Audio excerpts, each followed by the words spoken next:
let's get this.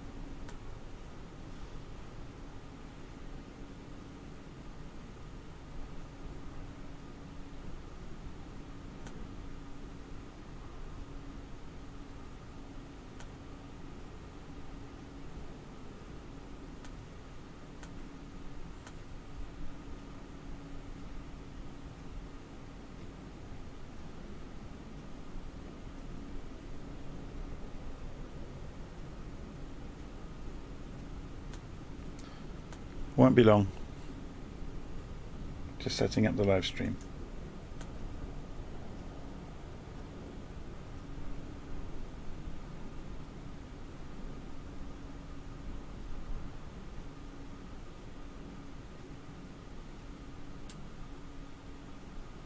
Hi Martin. Okay.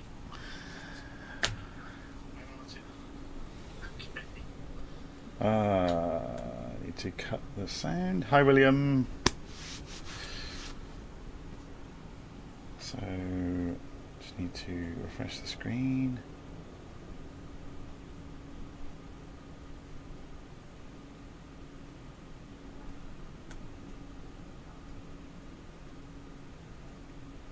Okay, it's working. Right, so I'm still refining the checklist that I started putting together, but some professional content is slowly arriving on the ATR. So we'll see how we get on. This evening we're doing a bit of a fun flight. I'm just going to get rid of Discord. We're going to start at Invercargill in New Zealand, NZNV. And we're going to fly over to Queenstown, Mount Cook, Christchurch, Kaikoura, Nelson, Wellington, Palmerston, Napier, Rotorua, Auckland and Whangarei. Whangarei? I think, I'm not sure how you pronounce it. Whangareia, I think it might be. Anyway, we'll see how far we get.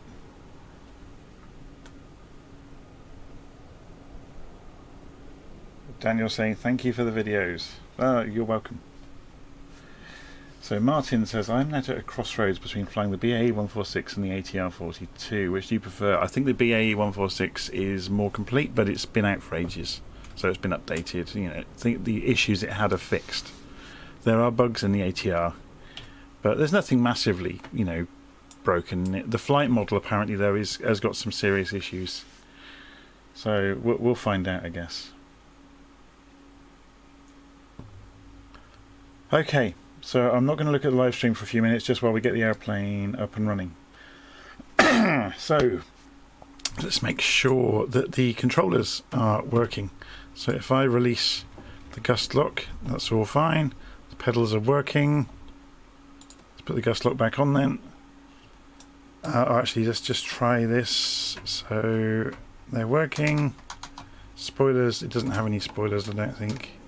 Flaps are working. And the reverse axis is working.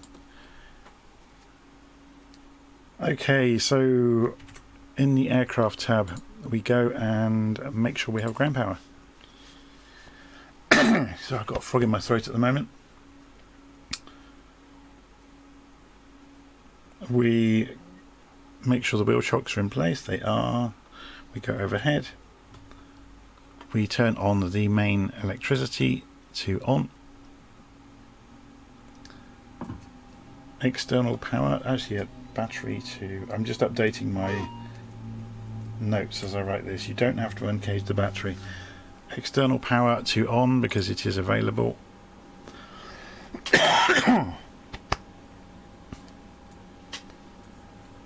We go and arm the... where is it? The emergency exit light is down here. Then we go down to the FMC and we're going to go and program our basic route into the aircraft. I'm going to have to go and get a drink in a moment. So pause init first.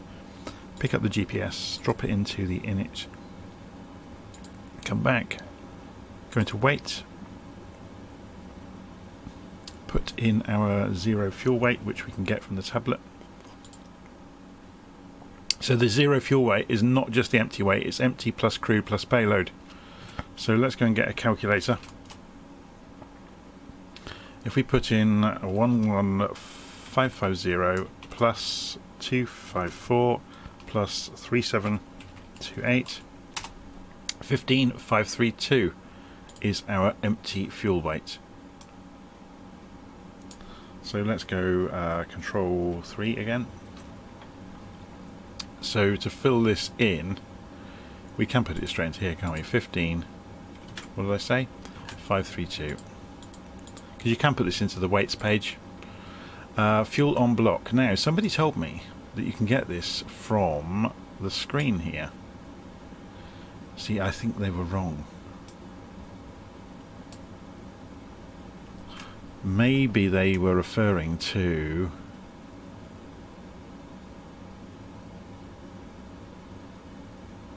Oh no, it's over here, look, 1140 kilograms on each wing.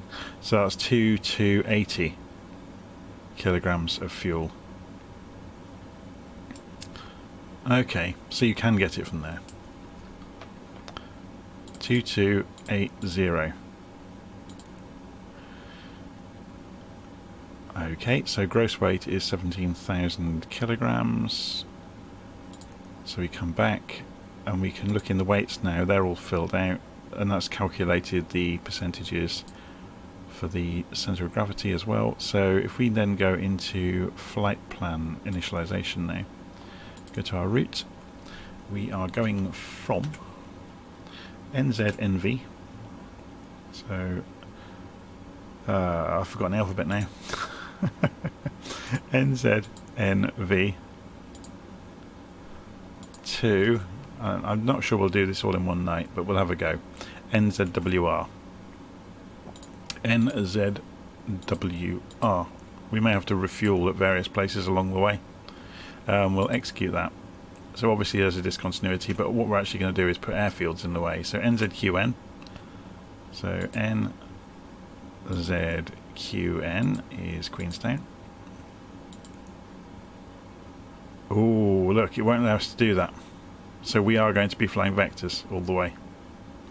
Unless we keep resetting the flight plan, which I think might break it.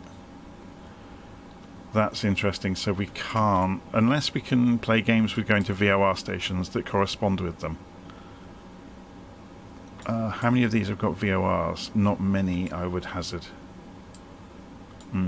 That's going to be a bit of a problem. So we're going to be doing this without flight plan. So we'll just clear out the discontinuity.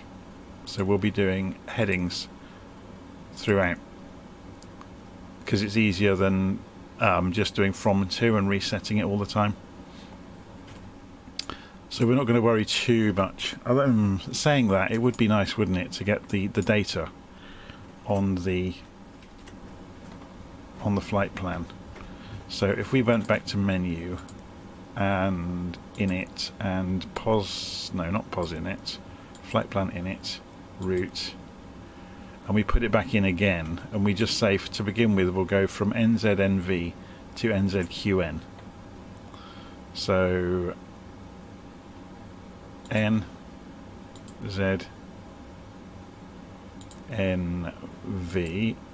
to NZQN. So that's a bit of a so-and-so that you can't put. So execute that. Again, it's reset the plan, so we can go and clear out the discontinuity because we're going direct. Execute.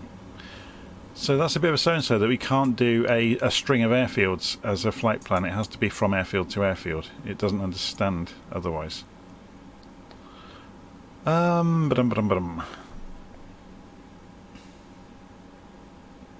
So did we look at, yes, because we put the weights in, we should get the performance numbers, so we'll just double check that. If we go and look at the perf page, yeah, it's already pre-populated, but we haven't put in the runway data. We don't really need that. If we go to performance initialization, we can say what altitude we'll be flying at typically though, so we'll put in a conservative estimate of 7,500 feet, because we'll have to climb over hills. What else do we need to think about? So control 6, signs, turn the seatbelts on. The beacon is already on. And then we go to the engine start sequence. This is the easy bit really. So pump on. Oh, that's the generator, that's not the starter. Turn the ignition system to start A and B, start engine number 2, and we should see the numbers coming up. There we go, the NH is coming up. As it passes through 10, we can move the lever to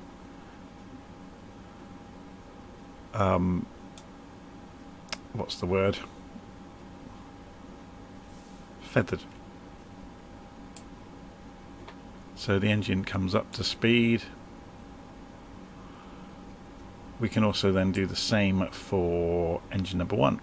So we go and turn on the pump for engine number 1, and then we hit the start button for engine number 1, and you'll see the percentage coming up, 10%, and we advance the condition for engine number 1 to feather.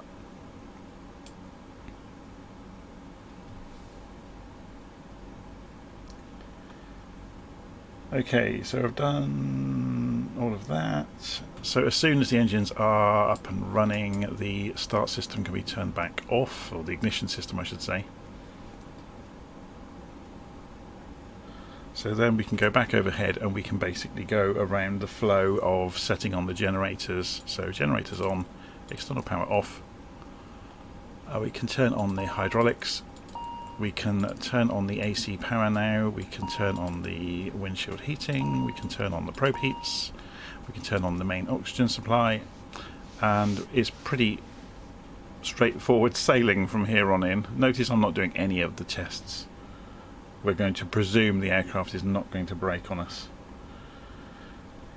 Okay, so come back down into the cockpit. We are going to clear out the alarm here, press B to calibrate the altimeter. We're going to set the flaps to take-off configuration.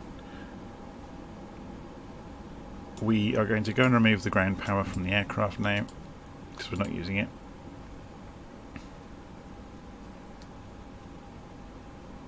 We can remove the wheel chocks. We shouldn't roll anywhere, even though we've still got the emergency brake on, so we'll remove the emergency brake. We still shouldn't roll because the propellers are feathered at the moment, so just quietly spinning away.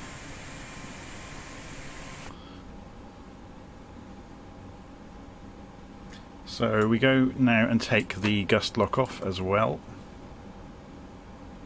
We go and set the lights for taxiing, which is over here. And when we get close to the runway, we'll put the strobes and the lights, the landing lights on as well. So looking at the wind, we're going to go runway 22. So we've got a bit of taxiing to do to get there. We won't need the whole runway though. It's like 7,000 feet runway. This aeroplane takes off remarkably quickly. So we're going to do an immediate left turn. So we're going to come off the... we're going to move these to auto, sorry. The condition levers, which will make the blades turn into the air. We should actually start moving. There we go. So the blades have turned towards the air. So I haven't touched the throttles. We're about to slice this guy into 1,000 pieces. Right, let's see where we're doing. Let's see what we're doing with the live stream. Now we've got the basics up and running.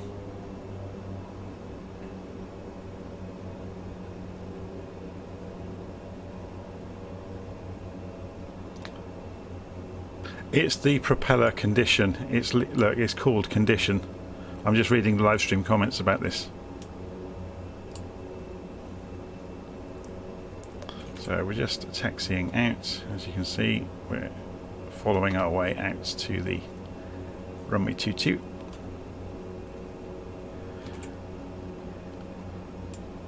So on our way out, we could go and say nav radios. VOR, we want to tune in 116.80. Although we are going to use... It'd be good fun, wouldn't it, to do some radio navigation in it? So we want... Let me just check how close we're getting to this turn before I start meddling with the radio.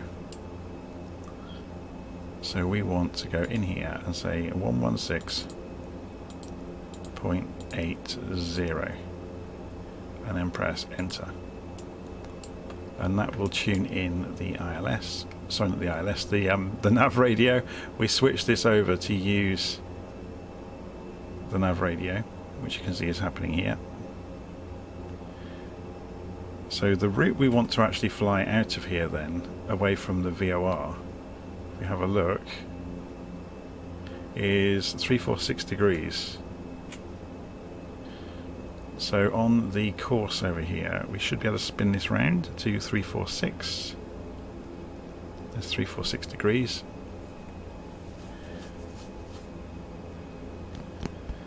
We're going to set our target altitude that we were talking about, so 7,500 feet.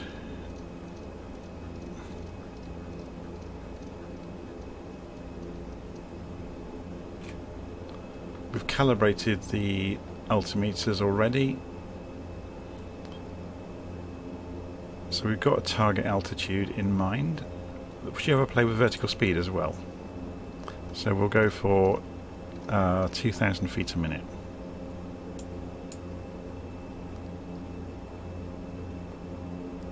Yeah, it's a great big runway here.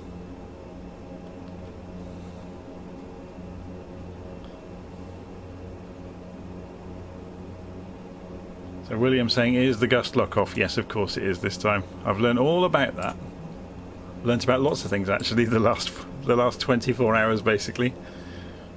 The funny thing was I was out all of last night, so I didn't get a chance to look at it until about the early hours of the morning when we got back. Okay.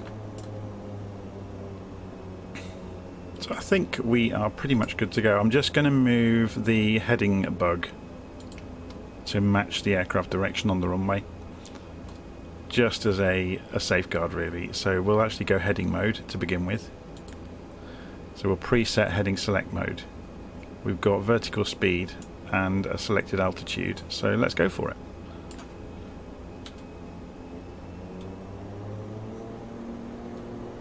So we've gone to notch mode on the throttle. The engine management system defaults to takeoff mode.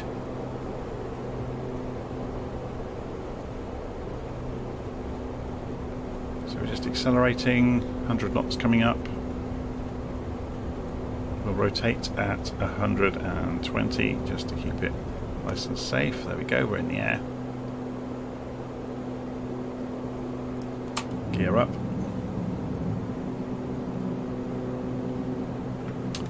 Throttle up. Sorry, flaps up.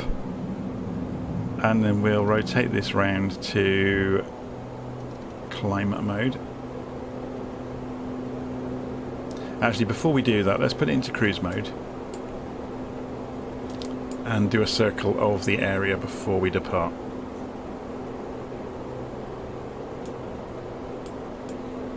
So this is Invercargill, which I guess was made famous by Burt Munro, who built the famous Indian motorcycle.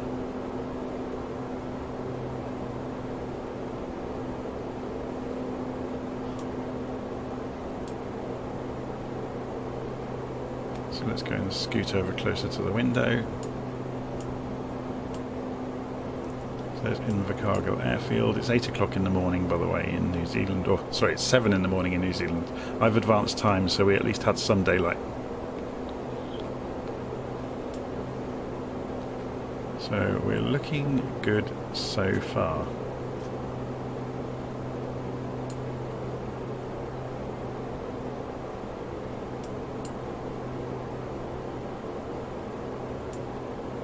Right then, so we want to continue turning left. We're just coming around towards the track.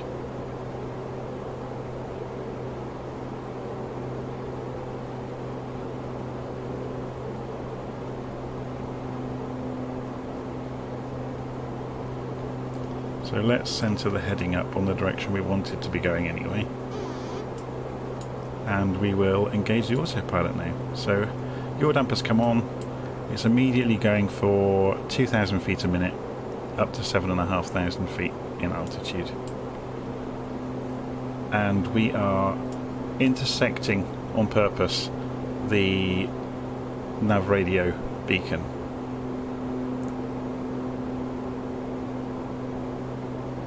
So we should, at some point soon, you can see it happening here, we're going to intersect the line. So it'll be interesting actually to put this into nav mode and see if it will turn left onto it or if it will just gently filter in. So it's got heading select and VOR. I imagine it will wait until it crosses it. Should we put the nav mode on the display here? So ND gives us the nice diagram. You can have that as a rose as well if you want. So if you if you turn the knob here, done the wrong thing there, haven't I? There we go. So you get a nice compass view, and we can also zoom in and out on that, so we can increase the range on it. So if we do this, so that's 80-mile range I think right now, yeah, 80 miles. So that is how long our journey is. So we should appear on the line sometime soon. So if we go and look in here on the flight plan page, it will give us our estimated time en route. So 22 minutes to go. Obviously we're accelerating. We need to be careful. This has not got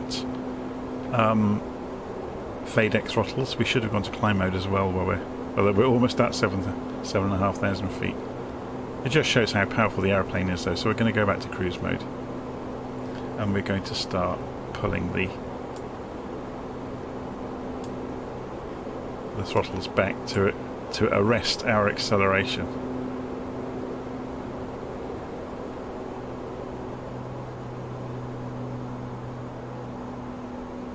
So we're approaching 250 knots. We obviously can't go faster than that below 10,000 feet.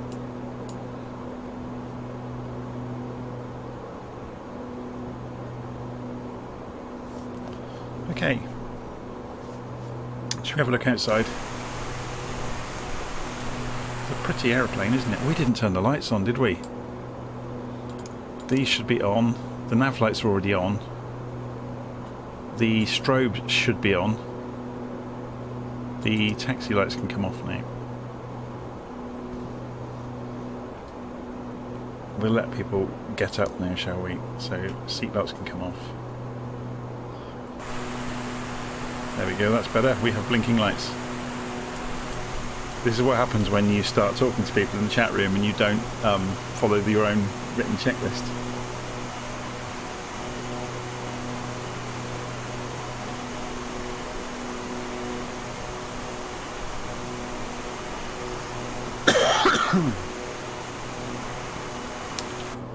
So on about features missing from the displays, it may be that they are there and we just don't know how to configure them yet, because there's a lot of functionality hidden in here. There's tons and tons of system pages and stuff that you can pull up. And yeah, the navigation display, you can show it in lots of different ways. So yeah, we're showing a north-oriented view there. There's the compass rose. There's the performance data, a camera of the cargo hold, or sorry, the corridor, I should say. It's quite interesting. I don't know if anybody's tried this yet. If you walk back down the aeroplane, all the doors and everything are all animated nicely, and obviously the whole cabin's there as well. So they really have gone to town on this. So if we scoot down and go and look out the window. Oh, can we get... Oh, they've done clipping on the seats. That's a shame. What about if we scoot up in the air just a little bit? Can we... Yeah, we can get to the window. So we can pretend we're going on holiday, scrunched in the corner of the aeroplane. They got some rubbish magazines? No. Oh, that's a shame. Anyway. How are the hills doing in front of us? Let's just have a quick look at little nav map. So you can see the aeroplane. So nav mode's working. Look, it's intercepted and is following the VOR now. So what do we get in terms of distance measuring equipment then? So Now, if we click these two buttons down here, bearing 1 and 2, we get extra displays at the bottom corners down here. There we go. So we've got the distance measuring equipment and the frequency that you're tuned into, which is really useful. So if you are playing games with triangulation on the radios, you can do it.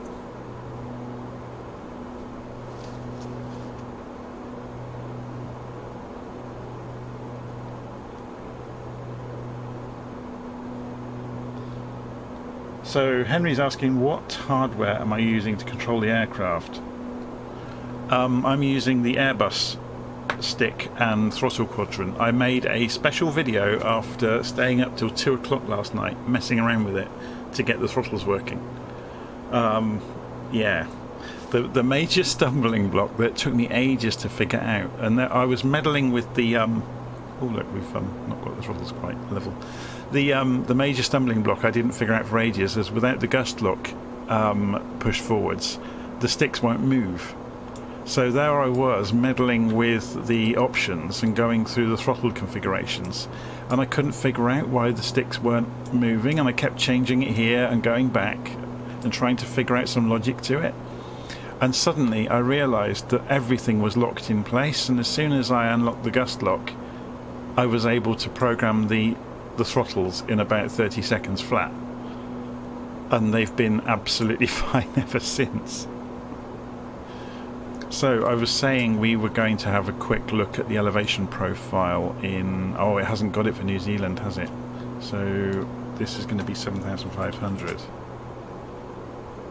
So I don't think that's going to cut it, is it, through these hills going on the way into Queenstown. I think we're going to have to go to 10,000 feet, which isn't a problem. So we'll just increase our target altitude up to 10,000.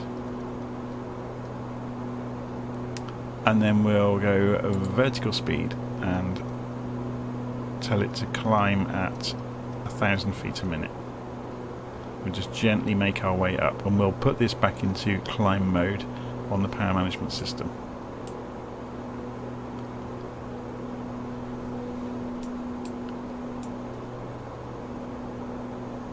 Should we see how well this lock works? So I'm a bit annoyed that you can't drag the visors. It's a bit strange that you have to click them. But it does stop it being so blaringly bright, doesn't it? So we did the other one as well. Presumably we have to go over here to do it.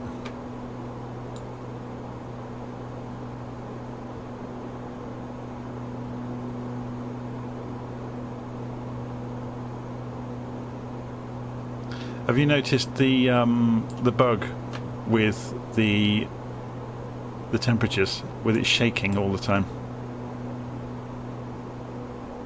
So that's actually part of the printed fascia that's shaking, and you know where the degree centigrade is. It's very bizarre.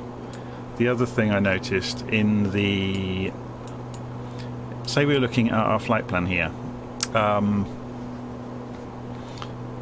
And how can I illustrate this to you? If we were to put a waypoint in halfway, is there one along here? So there's Athol. Yeah, so say we were going to go via Athol. So A-T-H-O-L. And we'll insert it in front of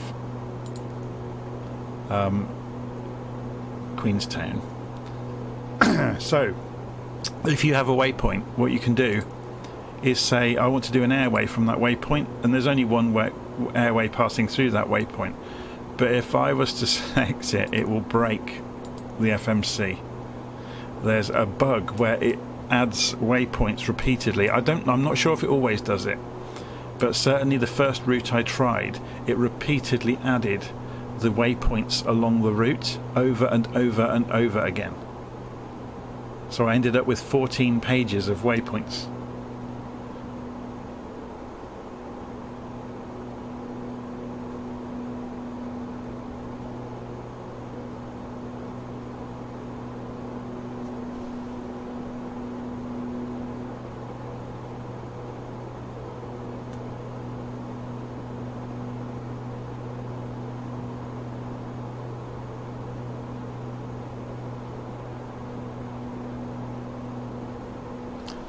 Okay, this is interesting. I appear to not be able to watch my own live stream. What's going on with that?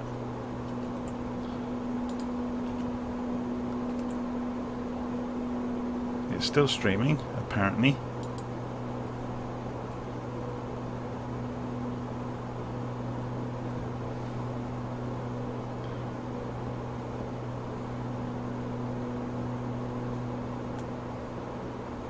Hurrah, it's working again. I think YouTube's having some issues on my Chromebook. Okay, so it's interesting that these are in different positions. Oh, I guess it's dependent on where you're sitting, isn't it? Yeah. So it kind of makes sense. It's a shame that you can't slide these out any further. So I'm going to put them back up. So I think they're actually quite poorly implemented.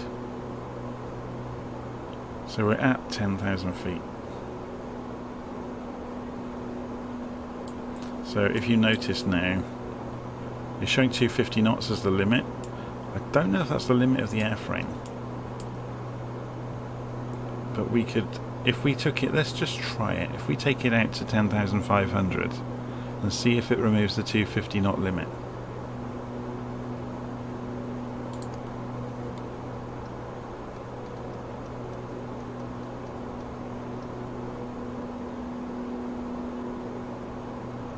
So maybe that's an airframe limit, not just the legal limit.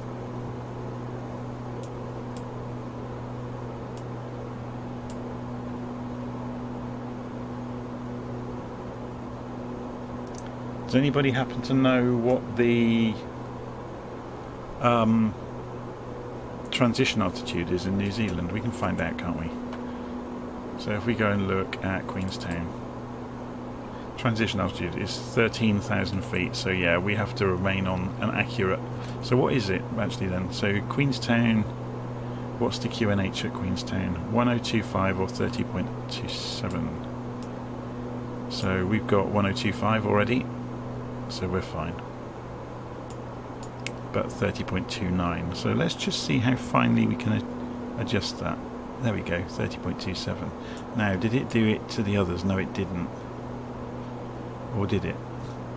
It's hard to tell, isn't it? What about the other side of the cockpit? Is that 30.28? Oh, they're independent. That's interesting. You don't often see that in the simulator. But that one's not doing anything. Oh, it's a bug. We've just found our first bug. The barometer is not setting anything on the co-pilot position. Ah. Is that though because the first officer has to switch? Maybe. Maybe they have to have the switch to be able to manipulate the data. That would make sense. Let's go and put this back on nav mode. So we're not far away from Queenstown. We're going to start descending in a moment. Yes, I know about the Barrow sink. I just like using the airplanes as they're designed in the real world. I don't like using shortcuts and tricks if I can help it. Can we expect full flight tutorials on this airplane? Well, I've already done a couple of flights in it and recorded them and showed exactly what I was doing. So potentially, I think the word is. So if we go down over the river, we can start descending. If we go over the lake, sorry. So if we go to heading mode and turn right to go north, or go a bit further than that, let's go to 10 degrees and start descending. So we're going to set our altitude down to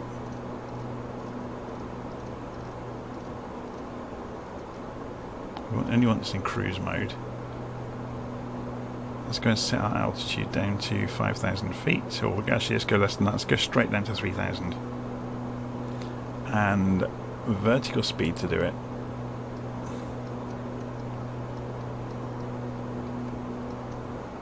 (1,500 feet a minute), and we'll pull the throttles back to idle and we'll see what happens to the speed. See, this is going to be interesting to find out how quickly we can come down with the engines on idle. So we're losing airspeed. So what can we do then? So let's go for 2,500 feet a minute. And we are still decelerating. So let's go for 3,000 feet a minute. I guess the thing you could do is feather the propellers, and then if they've modelled it, they'll turn into enormous air brakes.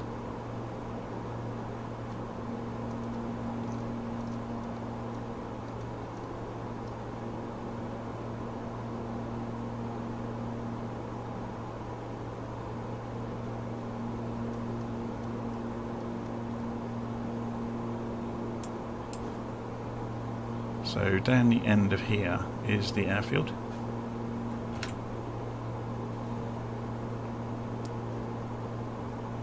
So we will go round the headland and in. So you can see the headland there and the water just going past it.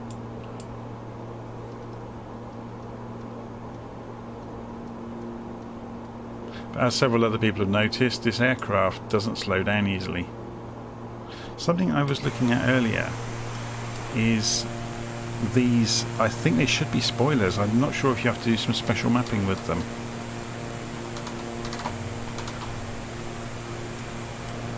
I think it should have brakes.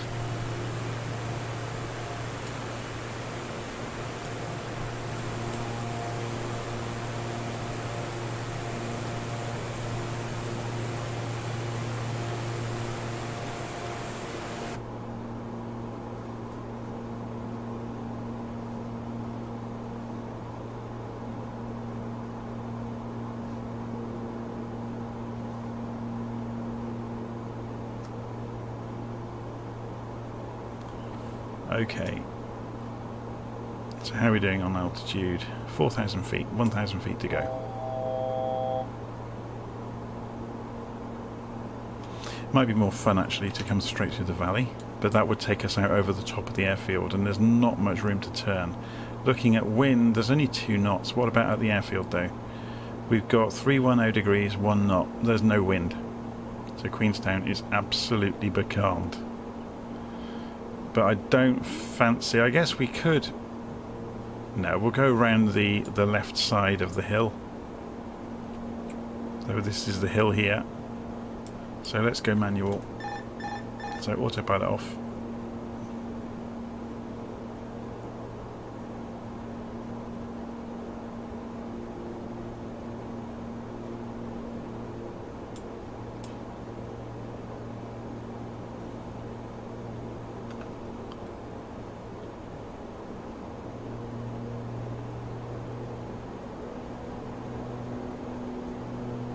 Just open the throttle a little bit.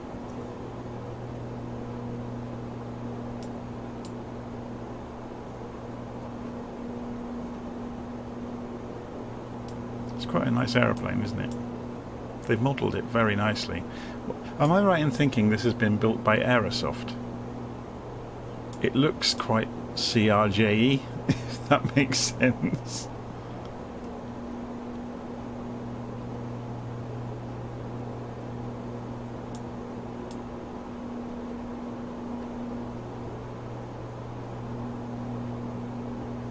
So we're just coming around the back of the hill. We're only going to do a touch and go at Queenstown, and then we'll see if we can reprogram the route while we're in heading mode.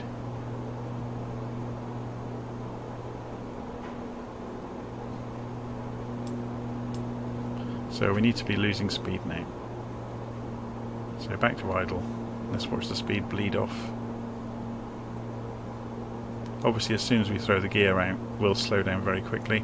I think it's about 180 knots is the limit for the gear. So there's the runway. It's a huge runway here, isn't it? So let's try it. So yeah, we're right on the limit of the gear there, where we dropped it. And then the speed is falling off. So we can now go for some flaps.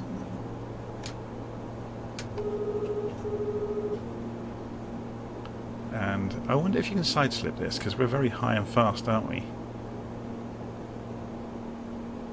Let's try it.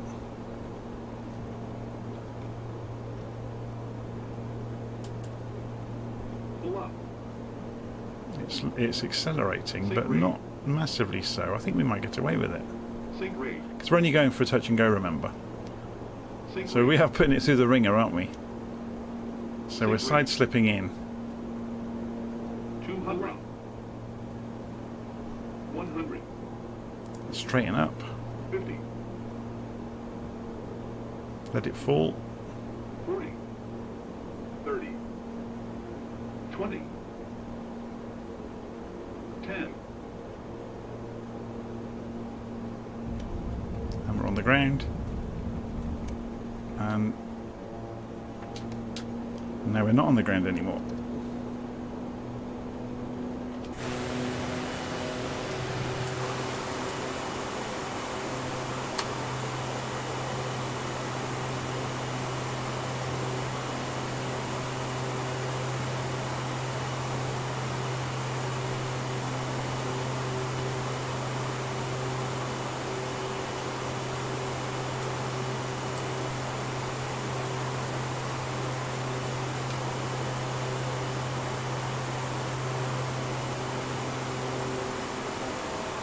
Okay, so where is our next destination?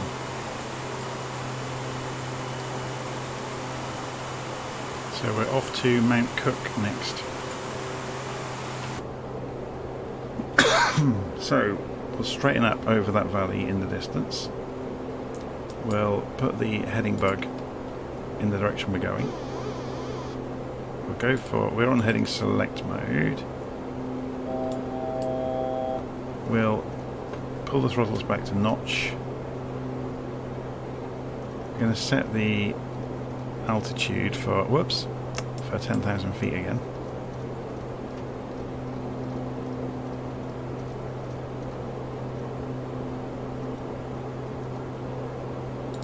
And do vertical speed to get there of say 2,000 feet a minute. Turn the autopilot on. Let it take over. And we don't have to worry so much, and we can reprogram this route while we're doing it, just to see if we can really. So control 4 shows the MCDU, so we'll go into, it's a bit annoying you have to go via menu to reprogram. Flight plan init route, so we want to go NZQN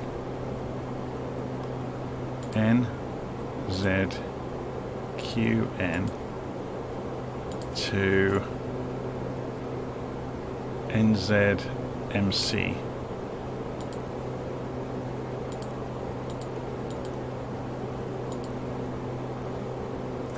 And execute.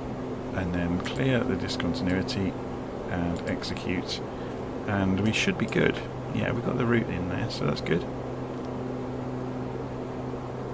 So if we use the VOR at Queenstown now as our reference, 113.60. So we want to go back onto the nav radios and 11360, 113.60, enter. And the direction we would like to be going is 14 magnetic, so course needs to go to 14.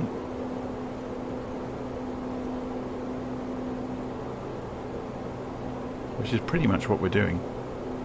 So we can press nav and hopefully, yeah, it's going to track across onto the VOR signal and then follow it, so it's going to do a dogleg basically.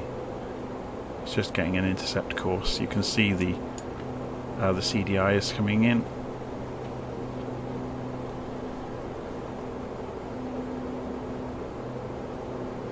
Have I shown how to do ILS approaches? Yes, I have. Actually, have we got one of the airfields coming up that's got ILS? Yeah, so when we get to Christchurch, we've got ILS. I'll do an ILS approach at Christchurch.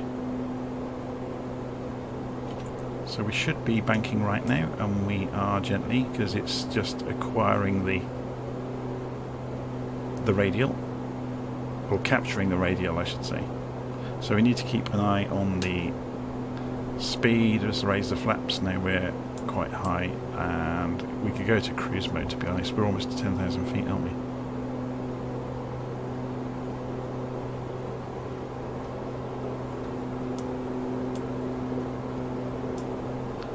Wow, look at that scenery. Whoops.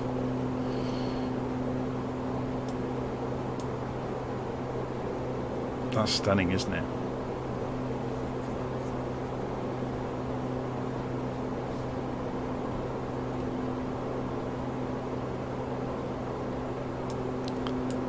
Okay, so we need to keep an eye. Obviously this doesn't have an automatic throttle. It's got speed mode, but it doesn't have... It's got speed hold over here. What that really means is speed mode, as you might see it in the CRJ, where it will climb or descend to maintain a speed that you set, and then you can use the throttle to govern the climb rate or descent rate.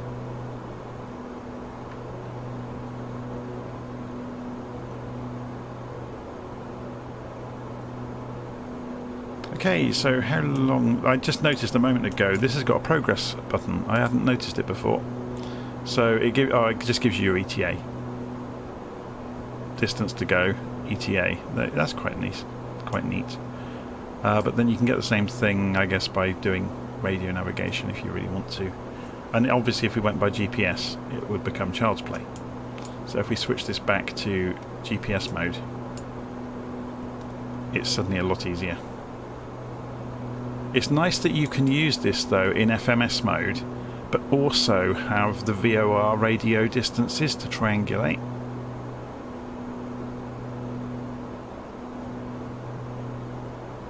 So you can see NZMC is out in front of us.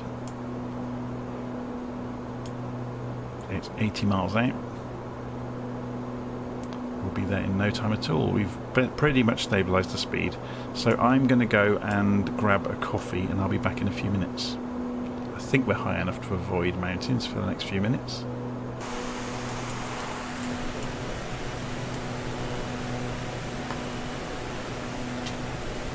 Back in a moment.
Right, I'm back. Hi, Rob.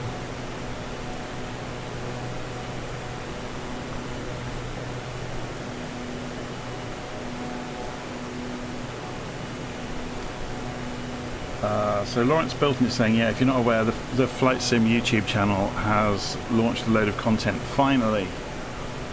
Why it wasn't there day one is anyone's guess.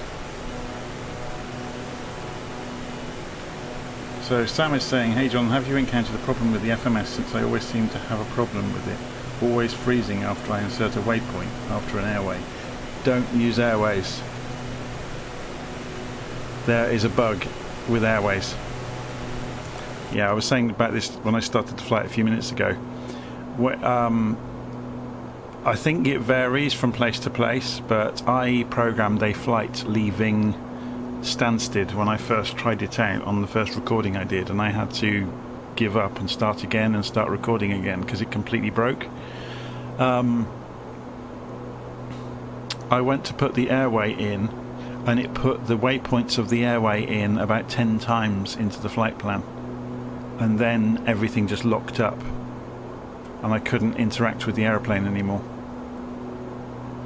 So don't use airways yet.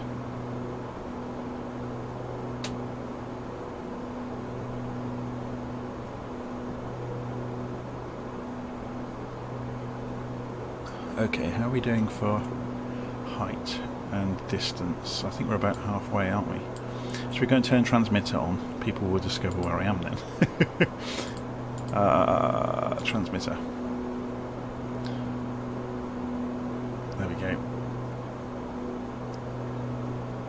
So if you're wondering what transmitter is, if you've never seen it, and if you see little red aeroplanes on little nav map, that's people running transmitter.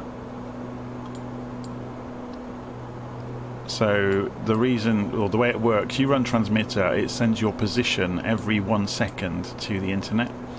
And if you go into tools and options in Little Nav Map and go to online flying, you can put in a custom online service, and you put in this URL, virtualflight.online/wasup_IVAO. So I basically made a web service that then spits out all of those locations, so Little Nav Map can read them. So then while you're flying along, you can see where other people are. So if we go and look around on the map, there's another person using it, look. If you go and look, you can usually find group flights. If you do a search in Little Nav Map, there is a tab called Online Clients. That's all the people using transmitter right now. Yeah, so obviously you can go and double click on them and find them wherever they are in the world. See what they're up to. Okay, so let's go and find ourselves again. There we go. So that's what transmitter does. So it's invaluable for group flights. That's what it was invented for. Because I fly regularly with a group called My Air, and they do air traffic control. So when we all went to Flight Simulator, it was a big problem to see where everybody was on the map for the air traffic controllers. So that's what I wrote transmitter for. So as long as we were all running it, they could see the aeroplanes on the map, so they could simulate radar.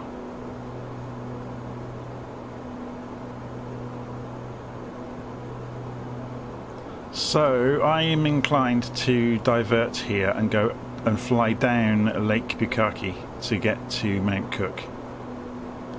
So what we're going to do is go heading mode. So we'll center the heading on the direction we're going first.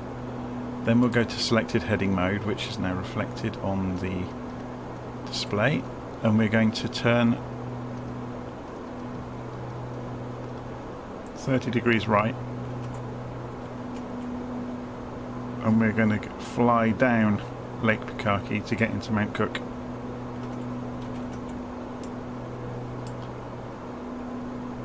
Hopefully we're just high enough to clear these peaks.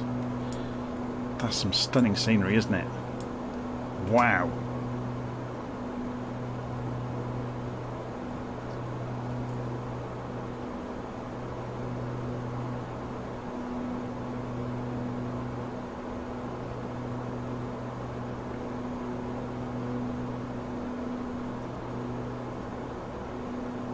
Should we look at it from outside, see what it looks like?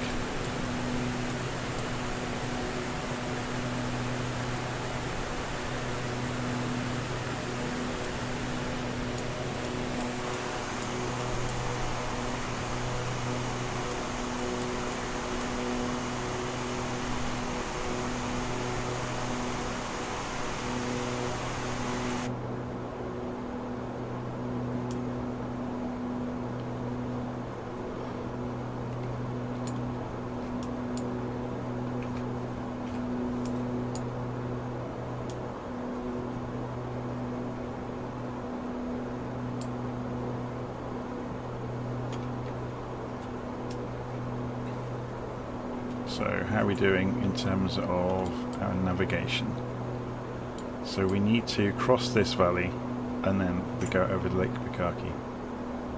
So I'm guessing we're looking over there.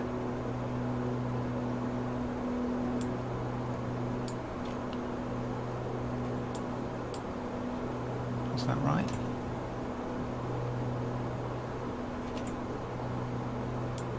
Yeah, we've got some distance to go yet. It's this valley that we're going to fly up. I think.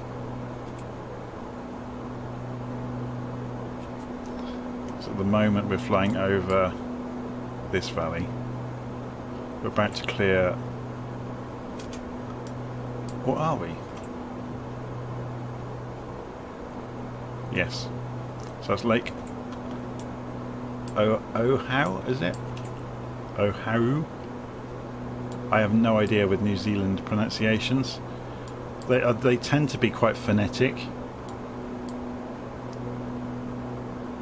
I'm lucky enough to know somebody that takes part in group flights quite regularly, that he always wades in and lets us know how to pronounce all the place names.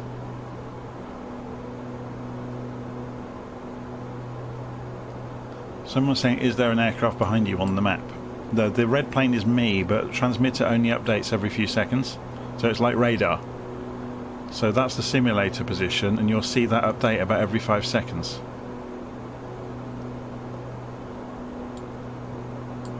But that's because I've told Little Navmap only to bother fetching it every 5 seconds, because there's no point having it any more any more accurate than that. So we turn over Lake Pikaki in a moment. So we're just crossing the hills, and here we go. Here's the beginning of the lake in front of us, and then we'll start descending. It just looks like a picture from a chocolate box, doesn't it? It's crazy.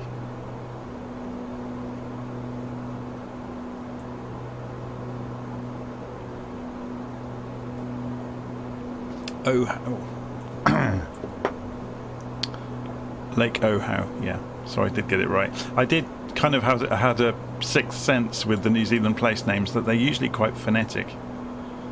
So there's no, clever, unlike English, which is the most complicated, ridiculous, unintelligibly difficult pronunciation schemes you've ever come across. Like Worcester, which is spelled Worcestershire, or so Worcester, it's actually Worcester, and then Reading, which is spelled reading. I could go on and on with the words in English that make no sense to anybody. Okay, so let's start descending. We're going to pull the altitude back down to 5,000 to begin with. Make sure I've got that right. Yeah, 5,000 feet is the target altitude, and we'll go vertical speed and descend.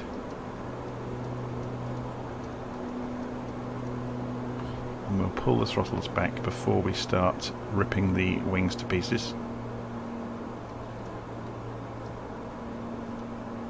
So we're going for 25, so that's 2,500 feet per minute. And it's still decelerating like nobody's business, even on that steeper descent. So we're going to be flying up this way in a moment to get to Mount Cook. Or Mount Cook Airfield, I should say. Well, I think, just reading the comments, I think the reason English is so mixed up is we have been invaded so many times over like several thousand years, I guess, that we've got bits and pieces of lots of other languages. So English is really a hybrid. It's not very pure at all. Let's start turning back up the valley. So we were going about 10 degrees, weren't we? We can measure this. So if we put a measure on here, we need 333 degrees magnetic to get to up there, basically.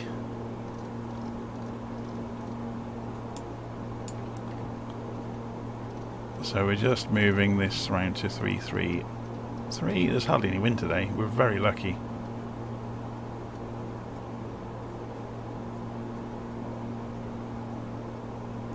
So that should take us straight to the end of the valley. We're almost down to 5,000 feet. So we'll continue on down to 3,000 feet. But we will double check the altitude of Mount Cook, or the elevation I should say. So we want the overview of the airfield, and its elevation is 2,000 foot, so we want 4,000.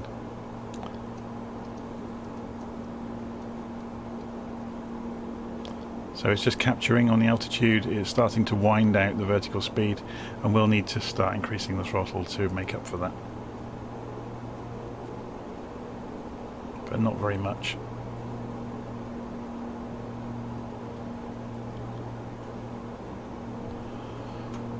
Okay, so we should get visuals on Mount Cook airstrip fairly soon. What's going on here?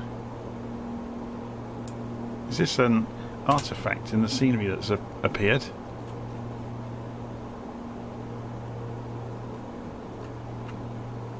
What on earth?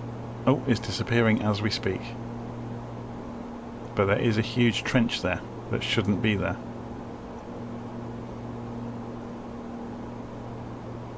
And now it's vanished. So this is the small airfield we're just passing by, Glen Tanner, on the run up to Mount Cook. And you can see Mount Cook now in the distance. If we zoom right in, you can just about make it out.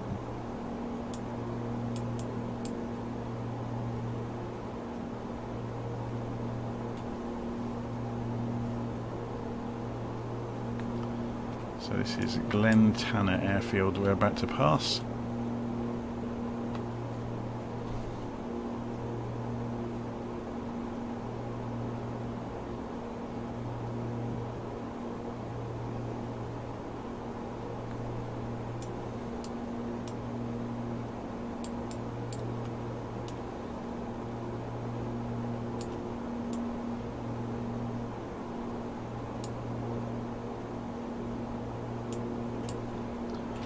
Okay, should we come down another 1,000 feet then? Now we're getting closer. We'll come down another 500 at least. So 500 feet a minute, vertical speed mode. I don't want to get too fast because we're going to need to scrub the speed to land anyway. Let's have a look at the airfield. What's the wind doing on the ground at Mount Cook? It's nothing. There is no wind on the ground at Mount Cook. It's really sheltered, isn't it, in between the hills down here. I guess when the wind does funnel down here, though, it can turn into a howling gale. So we could go straight in runway 31. So let's do that. I'm going to come off the autopilot. I'm going to pull the engines back to idle. And we'll try and judge this a bit better this time and not being such a dive bombing rush to get the touch and going. Okay, so we are below 180 knots, so we can safely pull the gear down, which will work as a huge air brake for us.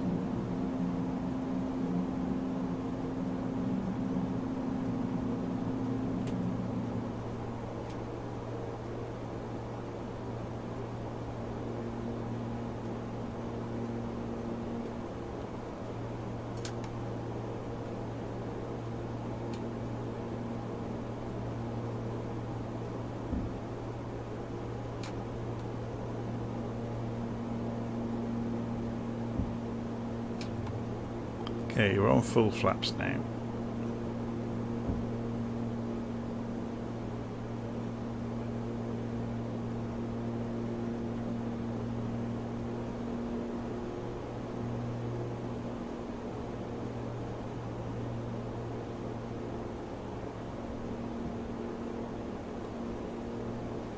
Okay, speed's looking good.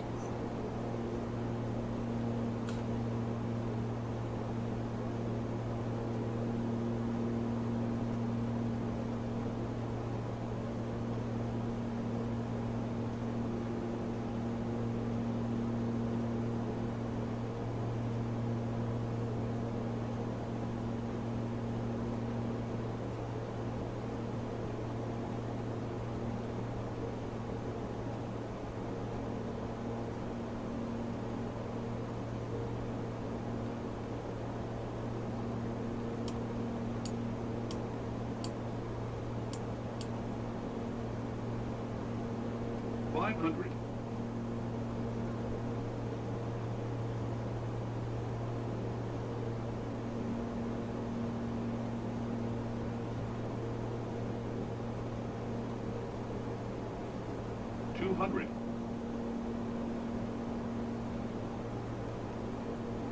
100. 50. 40. 30. 20.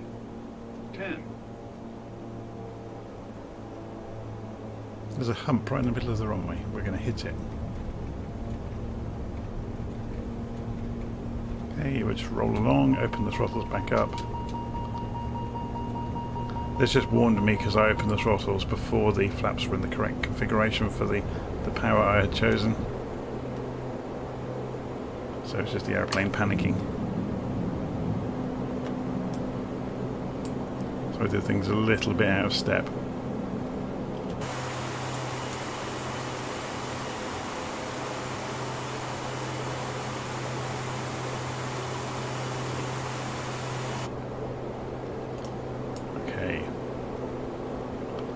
So I'm not going to take the risk and turn across the front of this hill. We're going to continue on in a straight line and climb out and follow the valley around.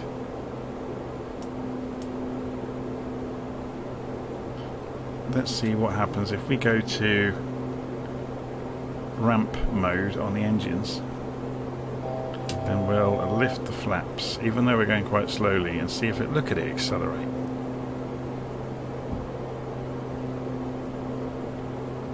Still holding 1,000 feet a minute. I'm just hand flying it at the moment just to see how it behaves. So we're going 2,000 feet a minute now, so let's use attitude to control airspeed. So we're really near the limit of the engines. You can run at 115% if you go max on the throttles. I'm going to pull it back to notch. You can see it's just falling back. It's about 105% I think when you've got it on ramp mode.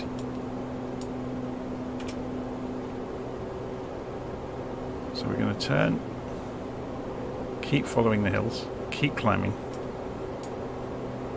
We're still accelerating. I'm surprised we haven't got any ice warnings. And we're going to turn, I guess this is Mount Cook, is it? We're going to turn over the approach. Let's have a look. Yeah, so that's Mount Cook directly in front of us. Over here.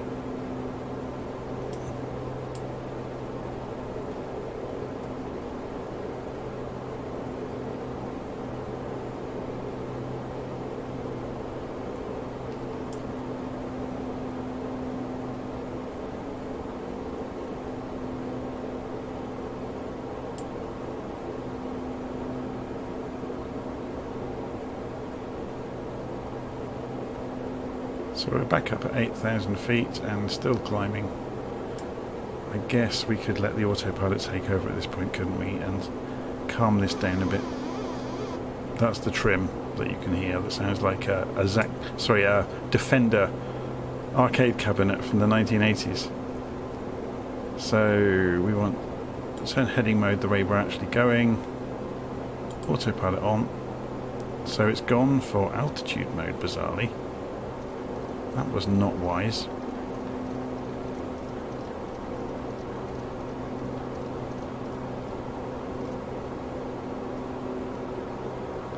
So we're going to get a ton of speed up here, but we're going to transfer it into vertical speed, which is quite handy.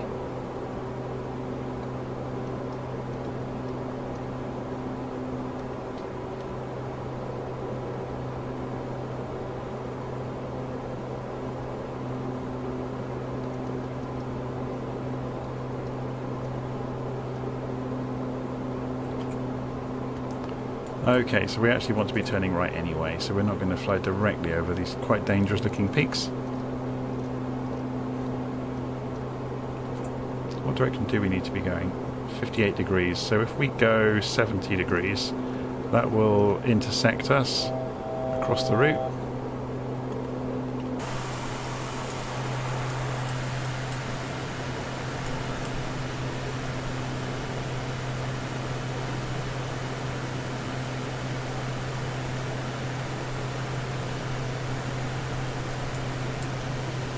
It's interesting how the top of the mountains is so consistent in New Zealand.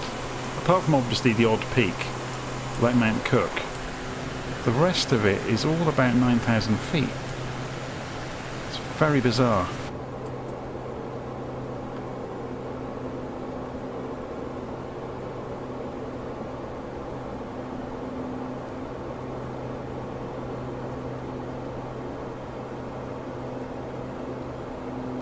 So Rubber Duck 66 is asking if this is going to make its way into the virtual airline. Of course it is. It just isn't in it yet. I'll have to go and redo the schedules, won't I, to include it on the scheduled flights as well. But yeah, it's going to appear inside the airline. So we're about to overspeed, so I'm about to cut the throttle back.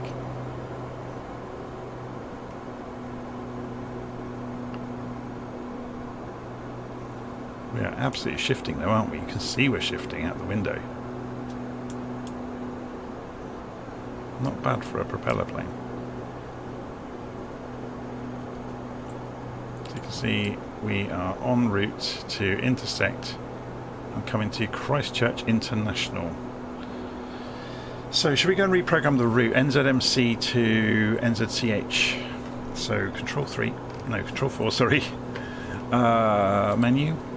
FMS, init, flight plan init, route, NZMC, so November Zulu Mike Charlie / November Zulu Charlie Hotel, November Zulu Charlie Hotel. So we'll program that in. Is it going to do it? Yes, it has. It just took a while to think about it. And then we'll clear out the discontinuity and execute that. We should find we've got a nice neat line now that we're intersecting towards, which is very cool. And obviously off the back of that we get the estimated time en route and all the other nice things. Do we have a VOR we can tune in for Christchurch? Yes, we do. 11530. So we'll go to the nav. Sorry, it's here, isn't it? Nav screen. Active. Oh, sorry, no, not ADF. 11530. 115.30. Enter. And then while we are flying heading mode, if we go and switch this back to ILS, or sorry, nav radio, then we have nothing yet, we're too far away. But the course we can at least align with the direction we're flying. We know it's probably about 58 degrees, isn't it? So somewhere there. So just out of interest then, we are probably 80 miles away. Let's have a look at the information on the Christchurch. Range should be 130 miles. But obviously it's not. Because if we measure this, whoops, we are 81 miles away. And we have no signal from it yet. He says, as the signal appears.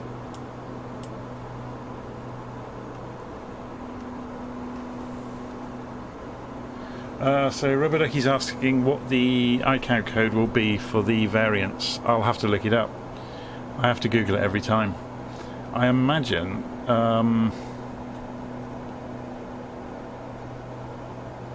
it will probably be ATR 4 and ATR 7, won't it?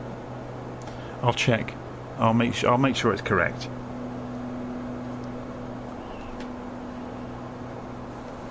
Or it may be AT46 and AT76. It depends how they've been registered, I guess.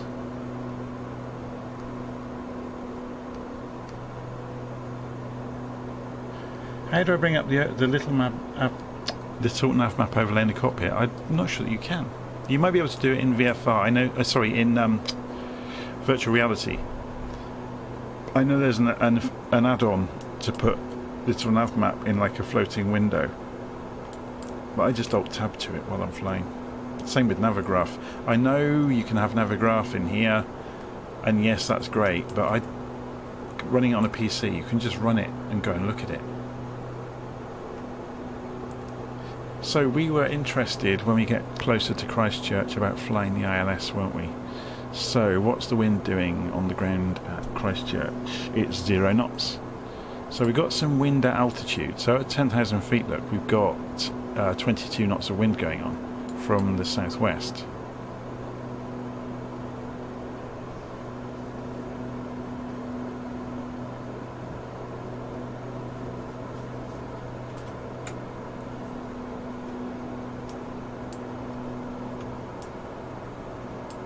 If you're interested in seeing the approach charts for Christchurch, if we go and open a Navigraph up, it'll probably do an update because it always does.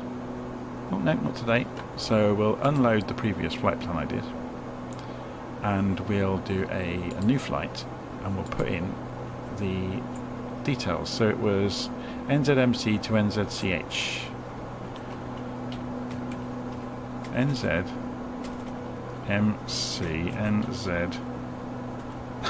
NZCH, and done. So it's going to navigate us across the world, and we get this is the IFR chart. We can get a low-level VFR chart if we want as well. The advantage of having Navigraph, obviously, is we can say, looking at Christchurch, what does the plate look like? But that's obviously not really what we're interested in. We can then say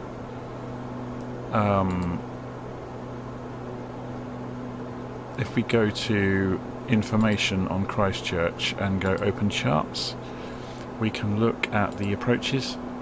So say we were going to look at, this is the runway 02 ILS. So ILS for runway 2. So we can show that on the map, overlaid onto the map. So you're coming in 2,000 feet at Idubu.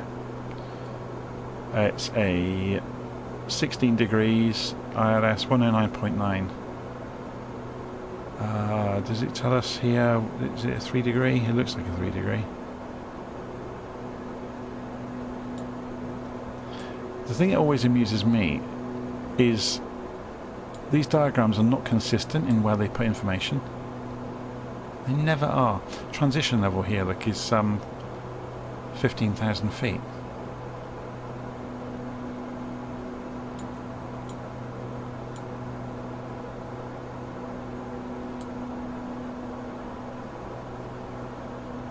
Yeah, this is the huge advantage of having Navigraph, is you get to go and have a really good look at what the procedures are when you get to your destination. So we want to go via Idubu really to get this route in, and there it is here, look.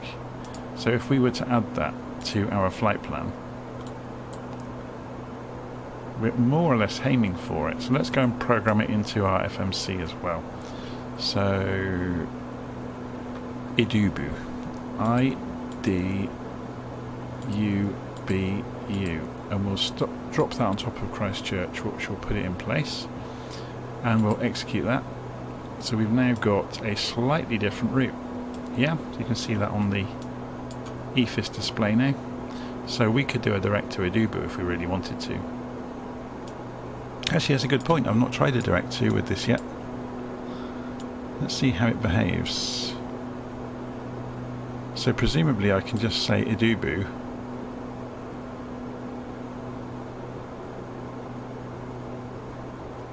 Interesting. So we've got RMS flight plan direct to. Okay, it's called DTO. So we'll select Idubu and execute. And so what that's done is drawn the line from where we are right now to Idubu. So if we went to FMS mode and went nav, it will fly us directly at the Idubu waypoint. and it will correct for wind and all the rest of it. So let's zoom out, or zoom in, sorry, on this. So, oh, it's slightly off the display at the moment, but it will come back.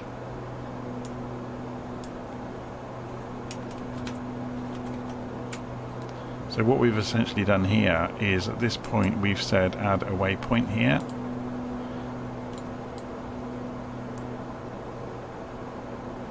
So the aeroplane is going to try and do a direct to. It's the reason it's crabbing. Look at the crosswind. So that's the plane automatically crabbing to follow that straight line. That's why it suddenly turned right.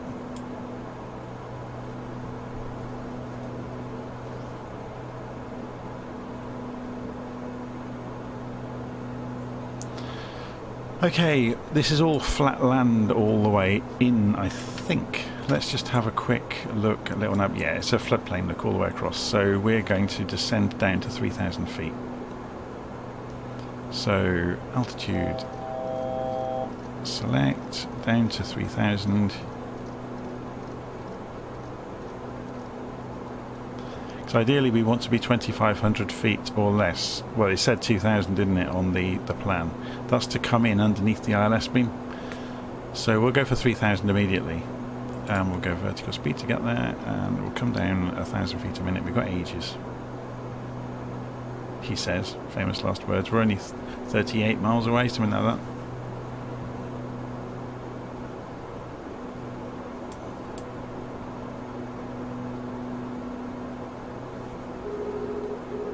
Oh, we're overspeeding.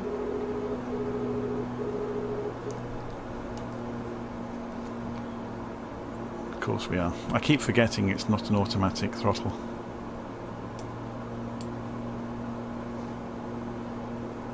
So I've just given us a bit of a gap. And then equalised the acceleration with the throttle.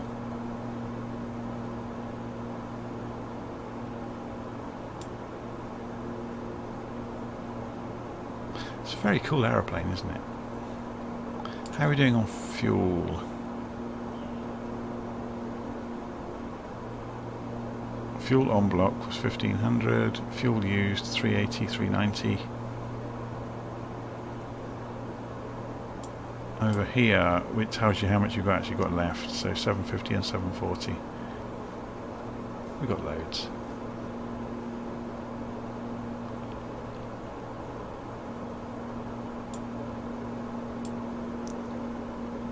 So we're down to 9,000 feet already.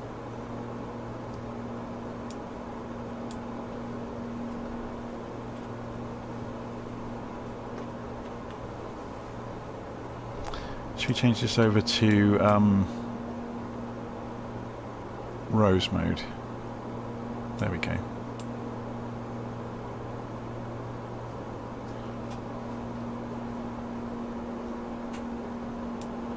So when we get closer to Idubu, we'll switch over to ILS-1, which will then use the nav radio.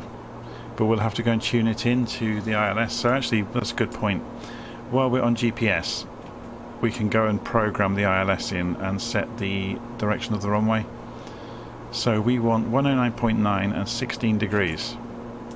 So the active ILS frequency should be 109.9. 109.9. And then enter. So that's locked that in. And then we want 16 degrees for the course. But we won't be able to see it yet unless we go into... Oh, that's a shame, isn't it? Okay, let's just put ourselves on heading mode.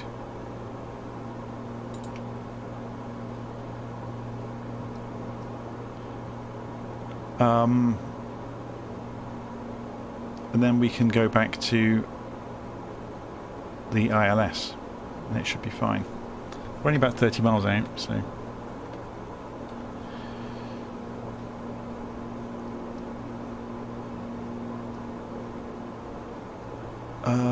we want to, what did we say we wanted the course to be? 16 degrees.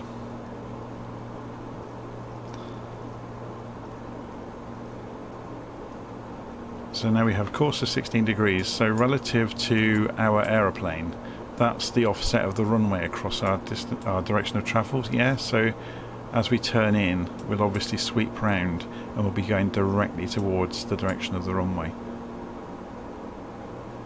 Coming down to 7,000 feet. 20 miles from the point where we need to be at 2,000 feet, so I might expedite that a little bit, we'll see.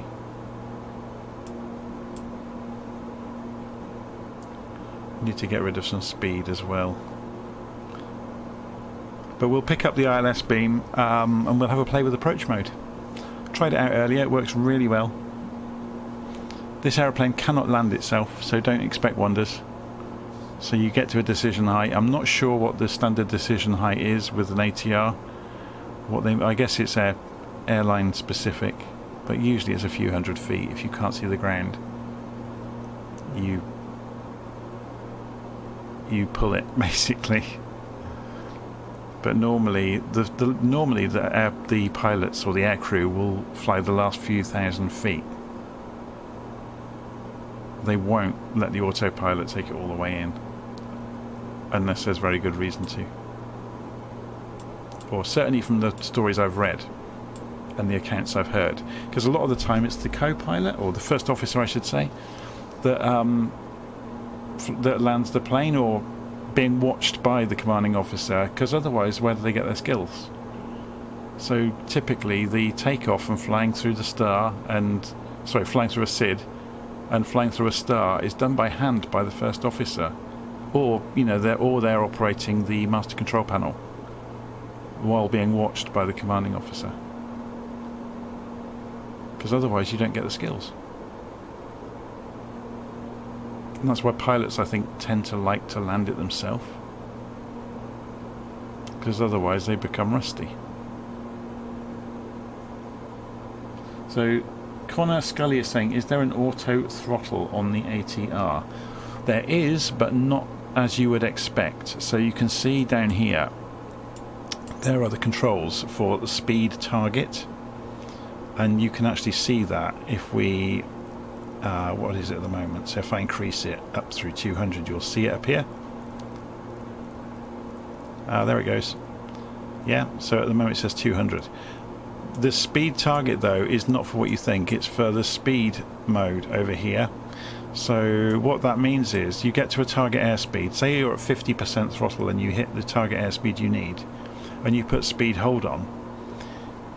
If you're wanting to get to gain 5,000 feet in altitude, if you increase the throttle, the plane will climb and maintain the speed you have selected, so it will turn the excess power into climb rate.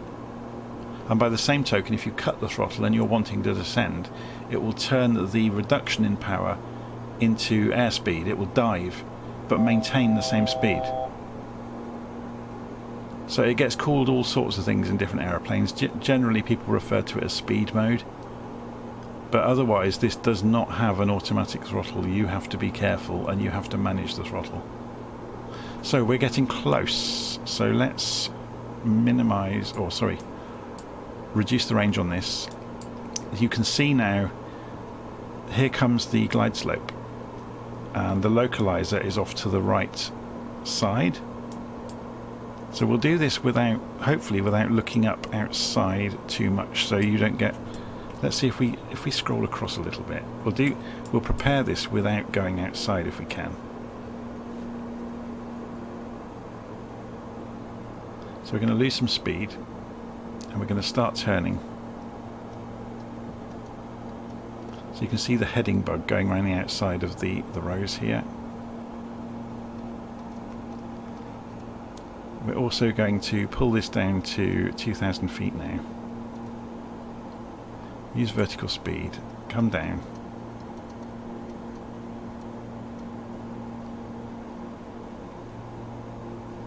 Now we're still just underneath 180 knots, so we're going to take that risk. We're going to get a warning, but we're going to now get the drag of the undercarriage. It's going to pull us back underneath 180 knots.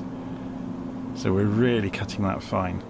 Let's spin us round now to face the right direction of the runway. So we're underneath the glide slope.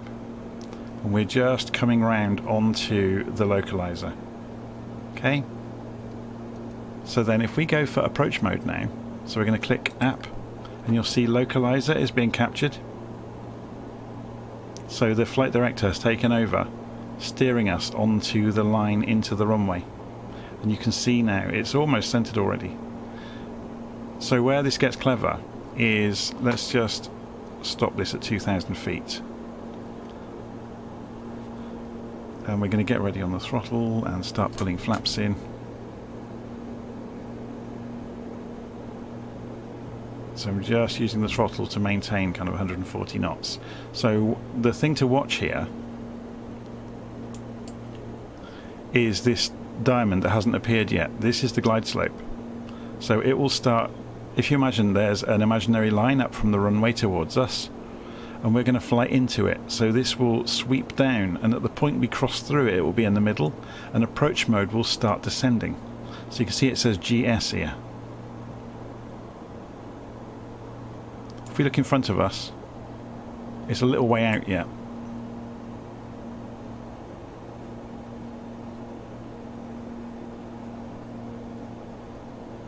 But there's the runway, yeah?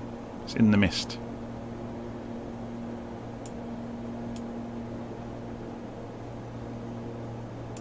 Did that go back down to 1900 on its own? Did I misconfigure that?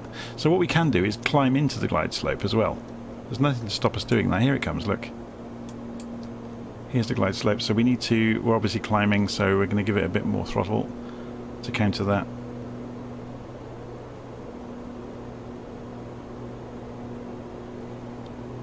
So at the moment the aeroplane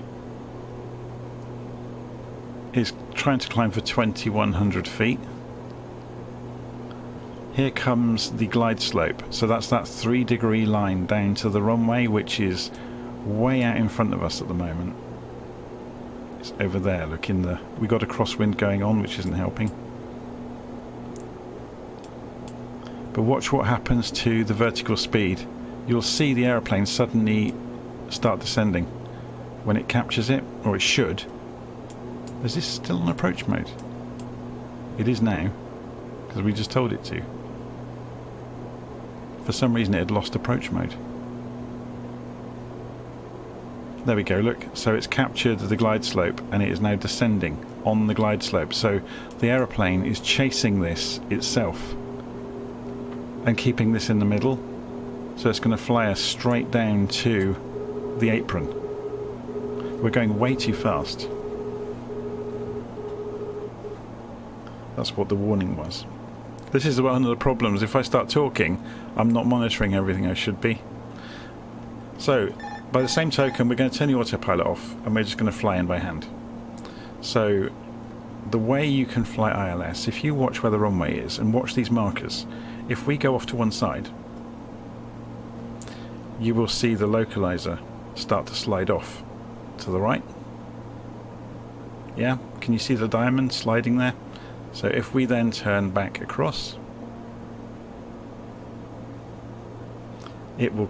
You have to kind of think in terms of travelling across the direction of the runway, so you don't keep turning right. Yeah, and it's back in the middle, and obviously we've overshot. I'm doing this on purpose, by the way, so you can see it happening. So the idea is you can actually land without looking out of the window, because in a in instrument conditions, that's exactly what you have to do.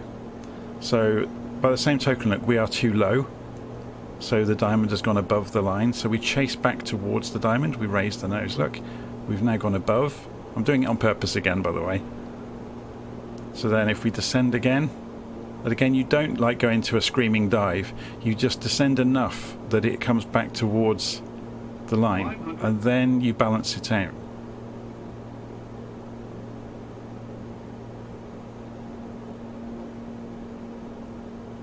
Obviously in crystal clear conditions like this it's completely not needed because you can land manually, but it gives you a nice reference of where you are. So we're low. 200. You will notice there's a discrepancy between the lights and being exactly on the glide slope quite often. It varies from airfield to airfield. So we're being blown around a little bit here. It's a bit gusty. 50, 40, 30, 20, So we landed a bit long. 10.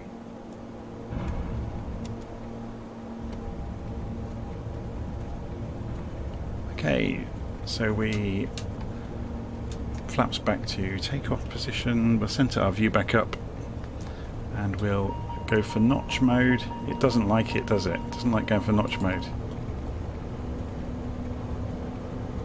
It's because the flaps had been extended and they were still travelling back. Okay, so gear up.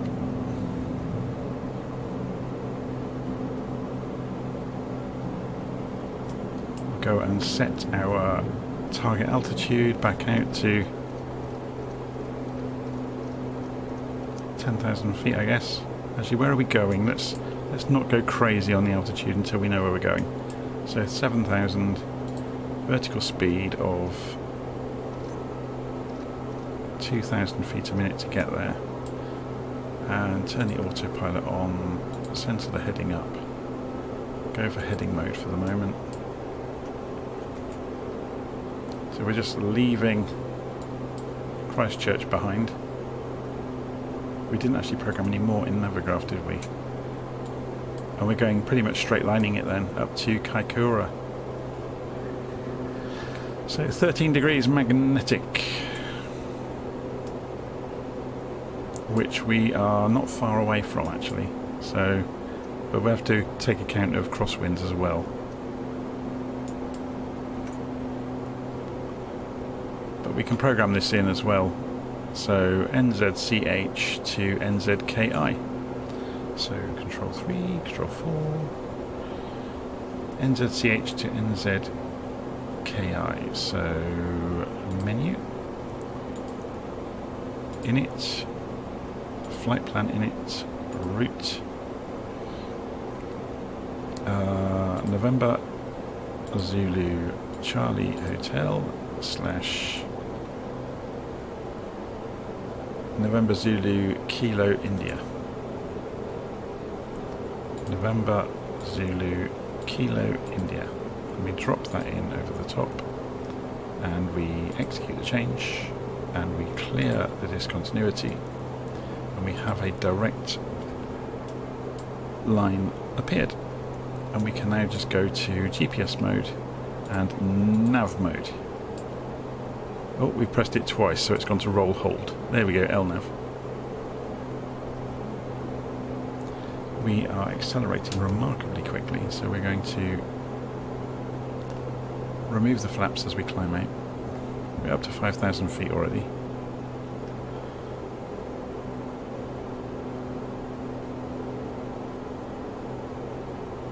So Kaikoura is going to be a tight landing even in the 42. No, it'll be fine. Does clicking approach turn on the autopilot automatically? Not that I'm aware. Or APP, not APR. It's different in this one for some reason, known only to the designers of the ATR.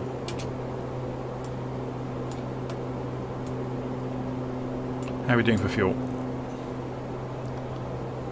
We are absolutely fine, 690 and 680.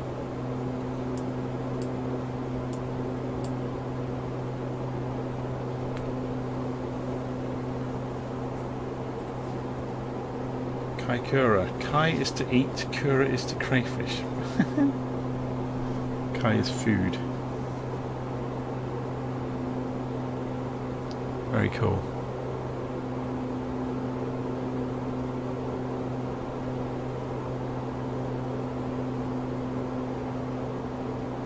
Oh yes, sorry, I've made a mistake. I was just reading the notes. It's not speed hold we're talking about, it was IAS we were talking about earlier. Speed mode, indicated airspeed mode. So it tracks the indicated airspeed, of course it does. Yeah, speed hold's a different thing.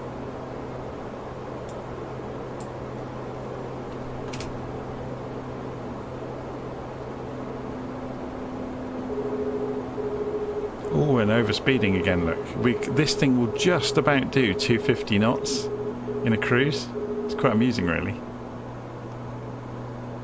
Which is the structural limit. I wonder what brakes on it. I wonder what is the thing that gets stressed at high speed. It might be this area around the wing root, I guess. It's not the most aerodynamic lump in the world, is it?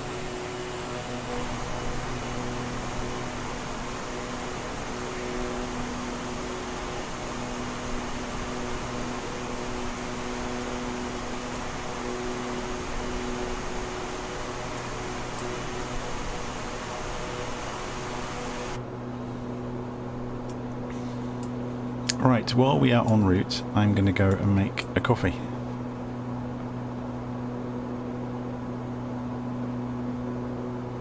There's no weather to see to put a weather radar on, there's no point, is there? It's a really lovely day in New Zealand today. Actually, now we've been flying for a while, we can probably wind the clock back and go for real time. There we go.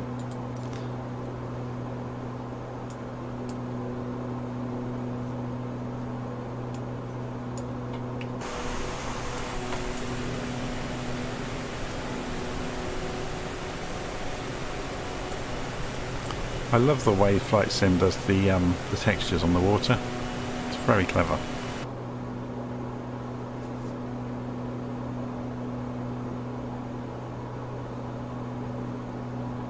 Aha! So, Imaginitis is saying the speed hold button, he's got the backstory for it here. It was added when they were going to make the ATR Cat 3 capable. So Cat 3 is auto land, essentially, where the aeroplane can take you all the way into the runway.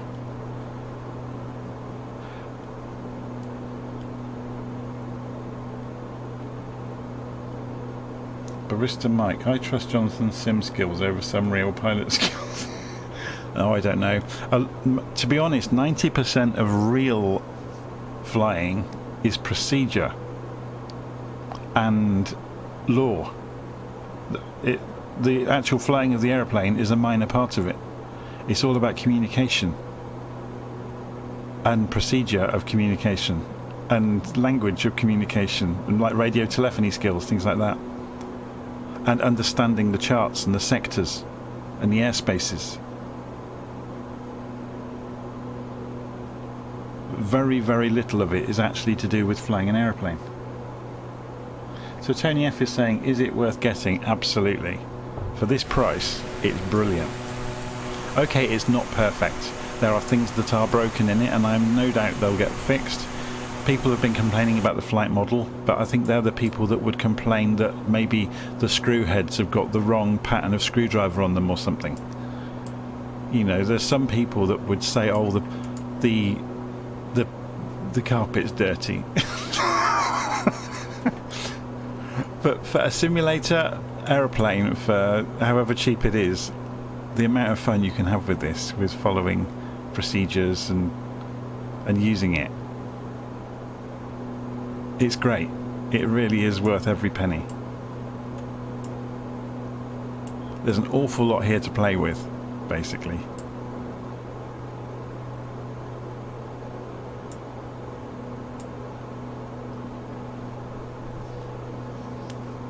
I haven't actually tried the longer version yet, the 72600.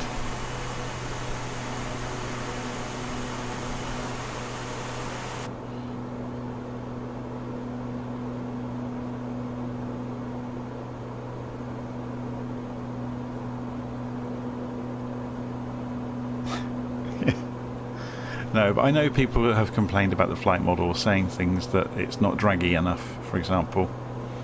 But I don't know what their frame of reference is. You'd have to ask a real ATR pilot if this is behaving more or less like the real thing. I know some of the professional A320 and 737 pilots have been playing with this. They've commented that the flight model doesn't seem quite right. But again, they were the first to say, but we're not pilots of ATRs. So we would need to ask an ATR pilot, is this how the real plane behaves?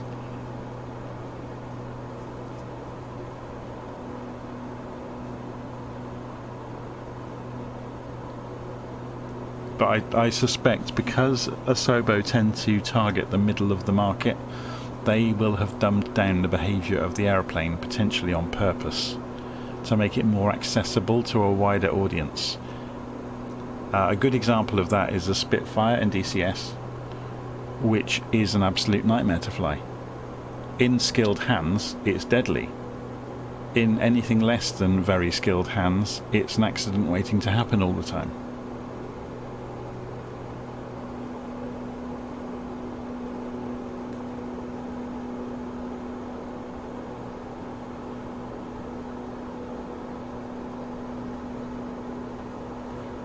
Okay, so let's go and zoom back out and see if we can see... Yeah, so here comes Kaikoura, about halfway there.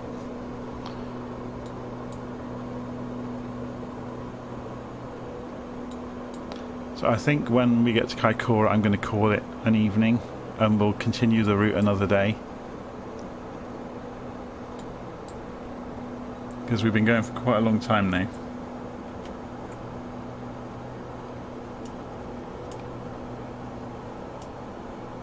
I love looking out the window in Flight Simulator. It's just great to go sightseeing, isn't it? I mean, look at the rendering of those hills.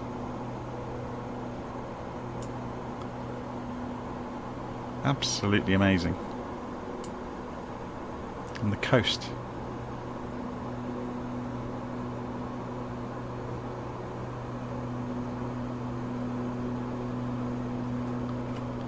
So people are saying the FMC crashes. Well, I've been using the MCDU or FMC in this right the way since we took off. I've not had any problems. There is a problem with airways that will make the FMC go wrong. As long as you don't go anywhere near airways, you're fine. So it may be that people have been trying to use airways with it. That's the other thing that makes me laugh about people complaining that there's no SimBrief integration in some of the aeroplanes in Flight Simulator. Since when did a real aeroplane sat on the tarmac have SimBrief integration in it? Sure, I know this is quite a unique and a personal view, but I actually enjoy learning how the systems work and then operating it as the real crews might. I find that is the interesting thing, is how does this system work? How do you use it in a proper manner? If you can suddenly have a magic button that fills up the flight computer for you, and another magic button that makes the aeroplane take off and land itself for you, where is all the fun gone? So I just fail to see how that's fun to have a fully automatic plane that takes you from A to B like an autonomous vehicle. But I know my view is dying out because the autonomous vehicles are coming, and aeroplanes will be pilotless at some point, and they will be safer for it, bizarrely.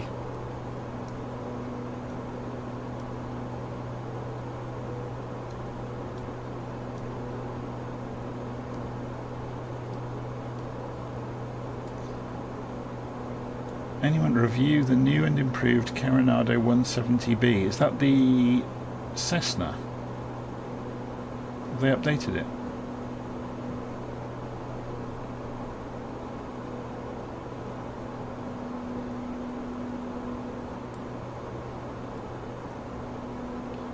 I was going to say AJ Fernani has just said it's the people who press Control E. Oh, we'll have to have a look at the Coronado Cessna then in the coming days. So we are 40 miles out. Well, no, how many miles out are we? 20 miles out, and we are still at 7,000 feet. So we are going to begin descending.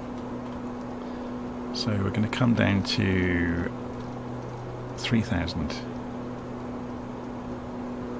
Actually, let's go for 2,000. At a vertical speed, we'll just do it gently, 1,000 feet a minute. But we'll pull the throttles back to stop ourselves from overspeeding. We're still going incredibly quickly.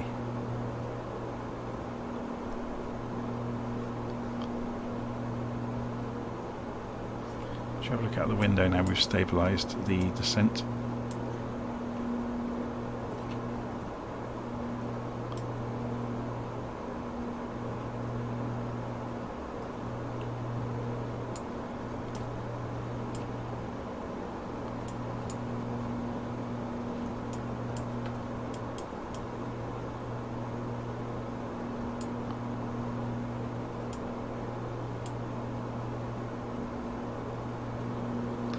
So let's have a look at the map.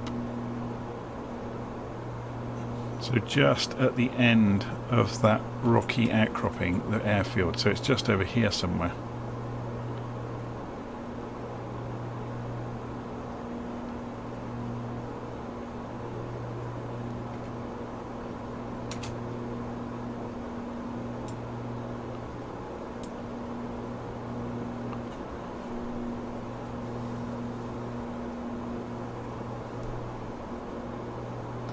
So Tim Miller saying, do you find the glide slopes in Flight Sim are sometimes too high or too low?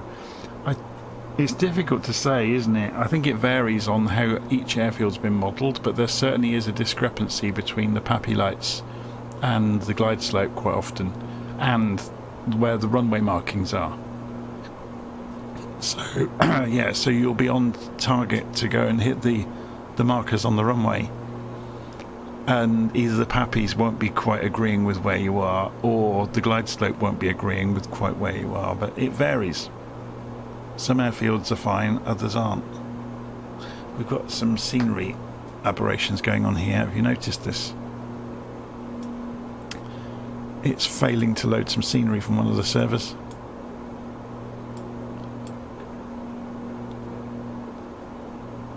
So it's got the lower resolution, I guess, version of this piece of scenery. That's a shame, isn't it?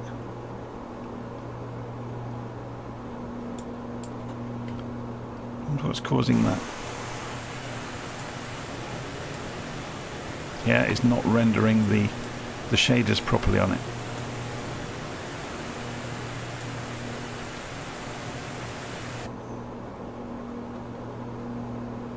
So can we see the airfield yet? This challenge airfield that people said I'm going to have trouble with.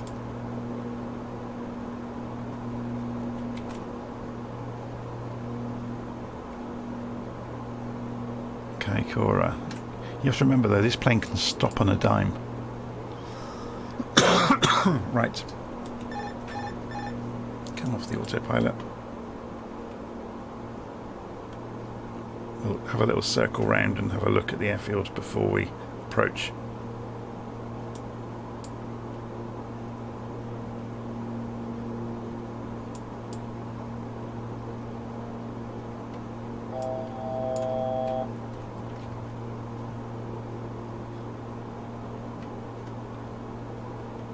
So there's the actual airstrip behind the trees down there.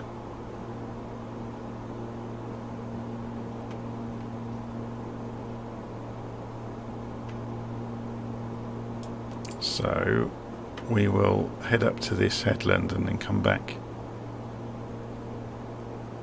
It gives us time to bleed some speed off and some altitude.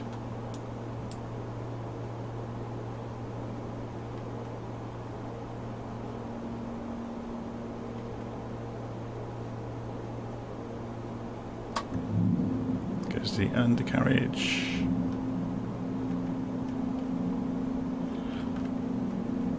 Into a central position in the cockpit.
terrain.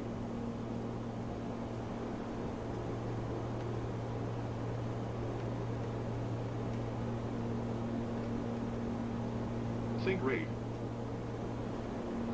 We're too high, too fast. 900. Sink rate. It's no good. We're going round.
So we got the speed. We got rid of the speed this time. That's bizarre with that scenery aberration, isn't it? There's the runway directly in front of us. We're looking a bit better this time. So we're lower and slower and more able to make a more extreme approach.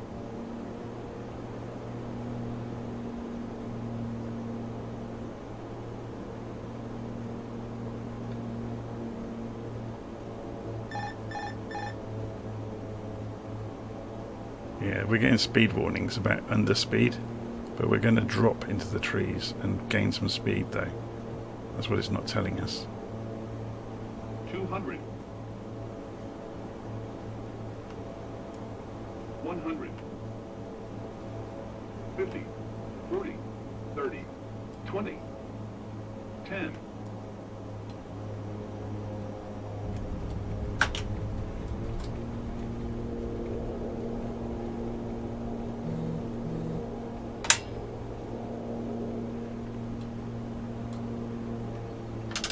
We're all good.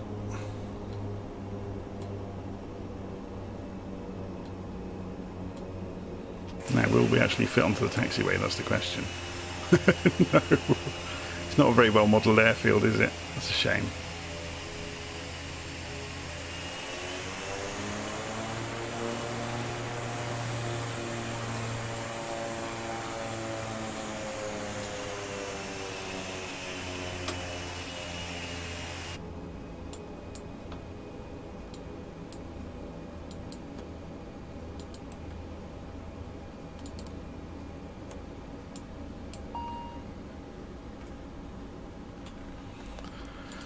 Okay.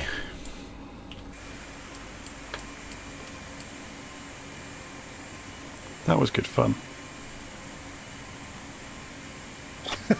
Barista Mike said, "Bravo, I can open my eyes now."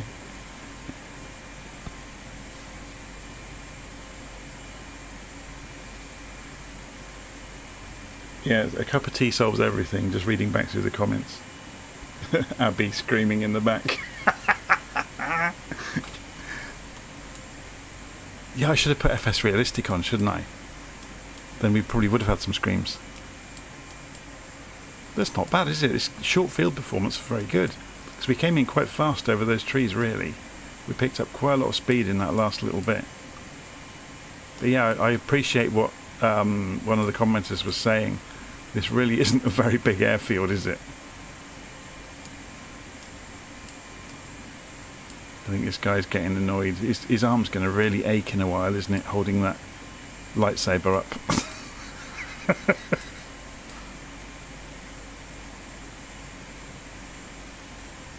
Anyway, let's leave it there for today. Thanks for watching, everybody, and we'll continue the journey another evening. See you all again soon.